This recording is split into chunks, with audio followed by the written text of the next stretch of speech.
Arda Güler's first 18 months at Real Madrid have been anything but smooth.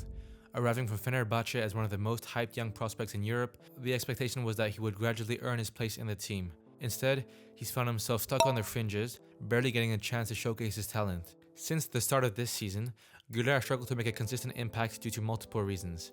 In La Liga, he has only played 650 minutes across 17 games, averaging just 38 minutes per match. In the Champions League, his situation is even worse. Only 147 minutes over 7 games, averaging a mere 21 minutes per appearance.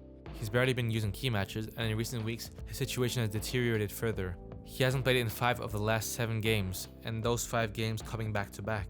The depth of Real Madrid's midfield is a huge obstacle. The club boasts arguably the strongest roster in the world, and Arda is at the very bottom of the pecking order. Jude Bellingham, Federico Valverde, Eduardo Camavinga, Aurélien Tchouaméni, Luka Modric, Brahim Diaz, and even Dani Ceballos. That's 7 players ahead of him. 7 players who either have more experience, more tactical flexibility, or simply more trust from Ancelotti. With this level of competition, Arda isn't just fighting for minutes, he's fighting for scraps. The reality is, Real Madrid's midfield might just be too stacked for him right now. Ancelotti has integrated stars like Vinicius and Rodrigo, but always at a slow pace. His philosophy is clear: youngsters must prove themselves over time, no matter their talent. He recently stated that Arda, like others, needs time, but how can players develop if they never play? Carlo's reluctance to trust young talent has drawn criticism, especially in an era where football is faster and more demanding.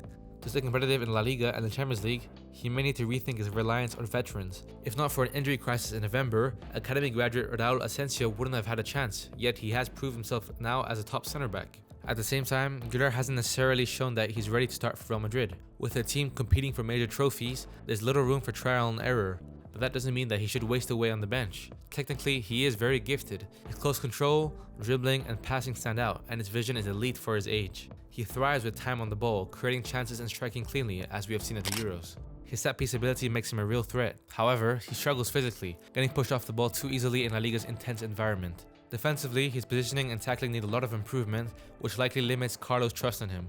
He also lacks pace. Unlike Vini and Rodrigo, who break lines with their speed, Arda relies more on intelligence and technical skill. Madrid often employs him as a right winger, but without the acceleration to beat defenders, he's ineffective. His best position is centrally, but with Bellingham excelling there, there's simply no space for him in the lineup. This exact concern has been echoed by many fans, who point out that Real Madrid's system simply doesn't suit Güler. He's stuck in a vicious cycle.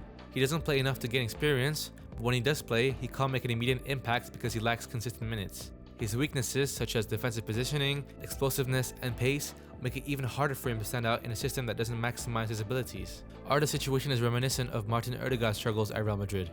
As you all remember, Ødegaard arrived as a teenage sensation in 2015, but he failed to break into the first team, eventually finding success after loan spells at Heerenveen, Vitesse, and especially Real Sociedad. His development away from Madrid allowed him to grow into one of the Premier League's best midfielders and Arsenal's captain. Arda should take a similar path. Rather than waiting for limited minutes at Madrid or for Modric to retire, a loan to a competitive club could give him the platform to develop without the pressure of immediate success. If he stays on the bench, his progress naturally risks stalling. A well-chosen loan could be the difference between becoming a Madrid star in the future or fading into a what-could-have-been story.